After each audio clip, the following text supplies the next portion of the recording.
A lot of people start with practices like meditation, yoga, or Tai Chi to train presence, and they are training something. They're learning to regulate the system, slow things down, feel more steady. But often without realizing it, they stop there. They equate presence with stillness, regulation with quiet, and the nervous system adapts, but only to silence. Real presence doesn't feel like you're about to fall asleep. It feels awake, energized, intentional. Today, we're going to talk about a common pattern, especially among people who have spent time in meditation, yoga, Tai Chi, or breath work. They've built a foundation of presence, but that presence often gets trained as something soft, slow, or quiet. The nervous system learns to regulate in stillness, but not in motion, not under pressure. So the practice brings relief, but not always capacity. A lot of people show up to these practices wanting to zen out, to let go, get some relief, and feel better. And that's understandable. Relief matters. But if you're consistently practicing how to shut down, slow down, or drift out of intensity, that's what your nervous system is learning. So when life speeds up again, the stress returns, the clarity disappears, the regulation doesn't hold. Not because you failed, but because you trained your system to only be present in quiet. Real presence? It doesn't just zen you out, it energizes you so you can meet life fully, not avoid it. And what's missing isn't a different tool, it's how we train the state we're cultivating. Because presence isn't passive, it's not an escape, it's an intentional way of being, alive, steady, and fully engaged. Let's take a look at how to actually train that.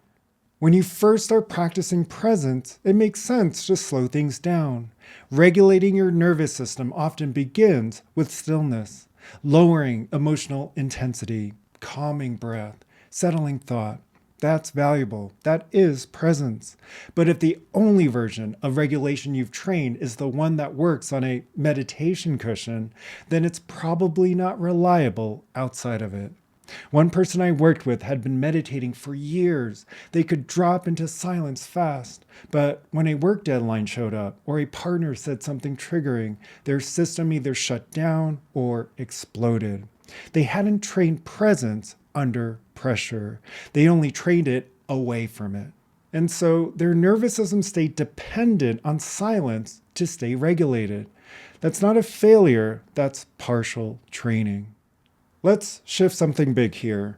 Presence isn't a mood. It's not chill. It's not spiritual. It's not meant to feel fuzzy. Presence is functional. It's a state that lets your nervous system stay online even when emotional intensity spikes. Even when you're in motion, under tension, making decisions. That means presence isn't about slowing everything down. It's about staying steady while energy moves. Someone I worked with described their yoga practice as their reset, but it became a pattern of going limp, like they had to drop their energy level to feel regulated. What we discovered was they weren't training presence, they were training collapse. They were associating steadiness with softness instead of with structure. And once they learned to bring breath, posture, and focus into daily life while walking, talking, and leading, their presence stopped being conditional. It became usable. This one's subtle but important. Many nervous system practices end up reinforcing safety seeking instead of capacity building, meaning you train to feel better, you train to get calm, you train to soothe discomfort. And yes, those things matter. But if that's where it ends, what you're really reinforcing is this: I need to regulate after stress happens. That's symptom management. Real nervous system training builds the capacity to stay regulated as stress arises. One person I trained used to rely on breath work after arguments with their partner. It worked, sort of. They'd reset, feel better, and move on. But eventually they realized they were training themselves to break down, then recover, over and over and over again. We shifted their training toward initiating presence before the conversation and maintaining breath, posture, and clarity during it. That built something new, not post-crisis recovery, but real-time regulation. That's capacity, and it can be trained. If this is landing, hit subscribe. I post videos each week to help you train your inner world with structure and clarity. Here's something a lot of high-functioning people miss. Understanding presence doesn't mean you've trained it. You could journal every day, reflect on your triggers, even intellectually map out your emotional patterns. But your system doesn't change through insight alone. It changes through what you repeat. One client I worked with had done a lot of inner work, books, podcasts, even retreats.